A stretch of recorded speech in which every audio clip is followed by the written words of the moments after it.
Herêma Kurdistanê her çiqas gelek caran hewl dabû ku pirsgirêkên bi Bexdayê re bi riya civînan û bi rêkeftinan çareser bikin, ev yek hîn jî negihîştiye asteke guncav.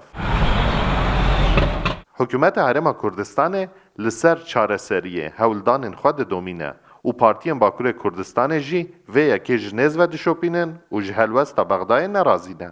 Kurd jî mecbûrin pêşiya xwe bivînin. Ji bo ku pêşiya xwe bivînin şertê wan, mercê wan çi ye, ew ê wê bikin, em di wê baweriyê de ne, gerek xwe bi dijminê xwe girê nedin.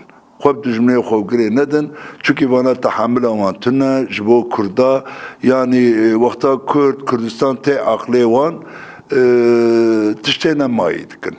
Herêma Kurdistanê amaje dike ku Bexda li ser rêkeftinên bi hewlêrê re pabendiya xwe nîşan nade û partiyên Bakurê Kurdistanê jî amaje dikin ku ev yek naye qebûlkirin. Ewlê serxebûna Kurdistanê heta ku nere serî çê nebe, ev pirsgirêk ew ê bidomîne. Destpêkirin aboriyê gelek girîng e, ji ber wê yekê jî serxebûn hebe, her tişt ew ê hal bibe çê bibe.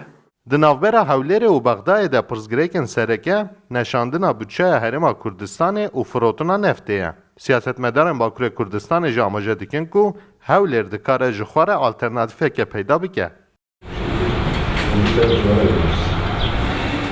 Partiyên Bakurê Kurdistanê amaje dikin ku li gorî krîterên hiqûqa navnetewî Herêma Kurdistanê ji vir û pê de êdî dikare çarenûsa xwe bi destê xwe diyar bike. Mahir Yüksel, Rûdaw, Amet.